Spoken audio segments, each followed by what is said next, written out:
The bread basket arrived first, warm. Rolls wrapped in white linen. Then the water glasses filled with precision. Then Amber, the young waitress who'd been serving me at Magnolia's for the past 3 Thursday evenings, leaned close and slipped a folded napkin beside my plate. "Mr. Whitmore," she said, quietly, her voice barely above a whisper. "I'm sorry, but you need to see this." I looked up at her. She was 28, 29 maybe. Pretty girl always. Respectful, called me sir and Mr. Whitmore, the way young people used to, before the world forgot about manners.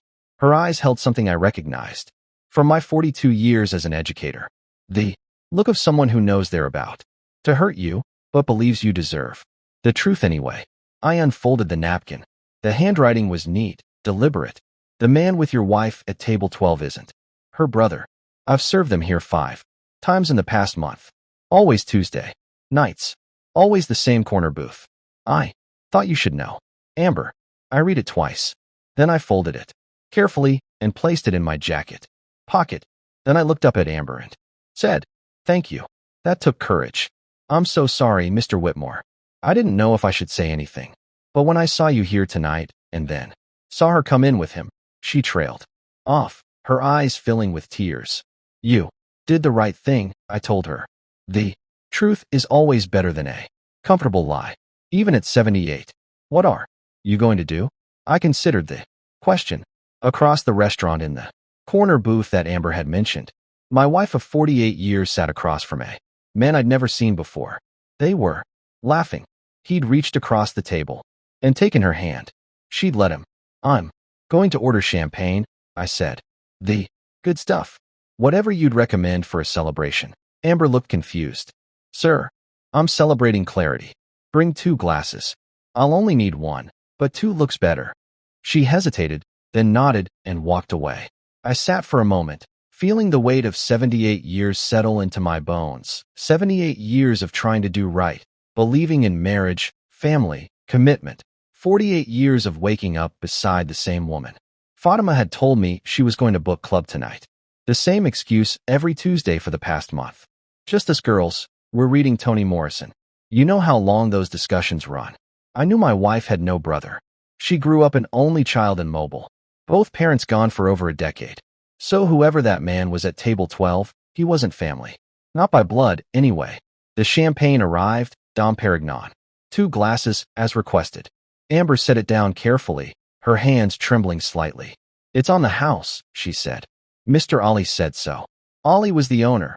A good kid I had taught in high school back in 1982, now a good man. "Thank you, Amber. Now I need you to do one more thing." "Anything, sir." "Go to table 12 and tell Mrs. Ahmed that a gentleman here would like to buy her and her companion a glass of champagne. Don't say who. Just bring them over." "Mr. Ahmed, are you sure?" "I'm sure. I've had 78 years to learn how to be sure." She left. I poured myself a glass and took a sip. It was excellent.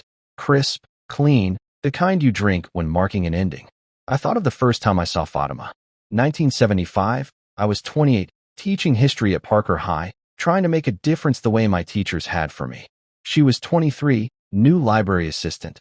Shy smile, careful way of speaking. I asked her for coffee. She said yes.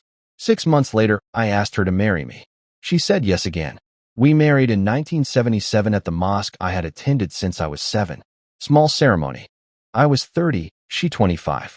I already had my son MJ from before. 2 years old, living with his mother. But in my life every weekend. Fatima loved him like her own. When we married, she became his second mother. We made it work, adults putting the child first. A year later Shireen came. Our girl, my stubborn streak mixed with Fatima's kind heart. Now 47, a nurse, married, 3 children of her own. Amber approached their table. Fatima's face changed, confusion, then curiosity. The man said something. Fatima laughed and stood. They walked toward me. Fatima wore the blue dress I had complimented a month earlier, hair styled the way she used to when we were young. She looked good for 73, always took care of herself. She saw me before reaching the table. The color drained from her face. Her steps faltered. She turned to the man holding her coat, the stranger who made her laugh, and said something urgent, but they were already at my table. "Hello, Fatima," I said calmly. I thought you were at book club. She opened her mouth, closed it, opened it again. Ahmed, we were just. Please sit. Both of you. I've ordered champagne. Shame to waste it. They sat. The man looked 25 years younger than me. Fit, well-dressed. I'm Ahmed. Retired principal, deacon at the mosque, former army man. Married 48 years to this woman here. I gestured to Fatima, who stared at the table as if she wanted it to swallow her. And you are? Javed, he said after a pause. Javed, what do you do? Personal trainer at Elite Fitness. Good work, helping people stay healthy. How long have you been helping my wife stay healthy, Javed? His face flushed. Mr. Ahmed, I think. Answer the question, son. He glanced at Fatima. She wouldn't meet anyone's eyes. 6 months. 6 months. Half a year. 26 Tuesdays of book club. 26 Tuesdays of lies. Turning to Fatima. What exactly did you tell Javed about me? About us? She finally looked up, eyes wet. Ahmed, please. Not here. Here is perfect. Here is honest. This is where you've been coming for a month, according to Amber. This is where you let people assume he was your brother. I never said that, she whispered. You implied it. You let them assume, which is the same as lying.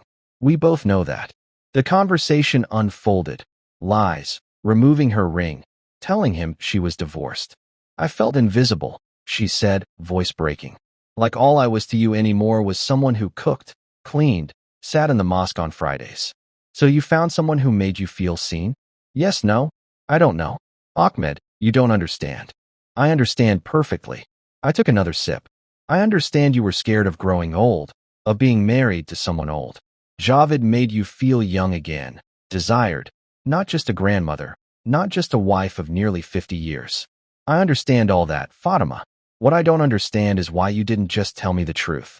Because I didn't want to hurt you. I laughed. I couldn't help it. You didn't want to hurt me.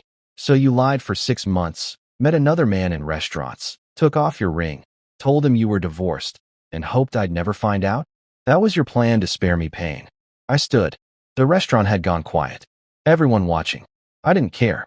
Amber, put everything on my tab, including their dinner. Add 20% for yourself. You earned it. Last look at Fatima. I'll stay with Ernie a few days. We'll talk through lawyers about what comes next. Ahmed, wait. Can we just talk? Fatima, we're 73 and 78. We don't have time for games. You made your choice. Now I'm making mine. I walked out of Magnolia with my head high, dignity intact. My chest hurt. Not my heart, though that ached too, but the place where disappointment settles and makes breathing hard. In the parking lot, I sat in the car 5 minutes before starting the engine. Then I called my sister Ernie. Ernie, can I stay with you a few days? What happened? Is Fatima okay? Fatima's fine. She's at Magnolia having dinner with her boyfriend. I'm just giving them privacy. And so the story continues through the painful revelations to family, the lawyer's office, the pastor's counsel, the confrontation with Javed, the final call from Fatima, the divorce settlement, and the quiet freedom found 6 months later, alone at the same table on a Tuesday, raising a glass of champagne to truth, dignity, and knowing when to walk away.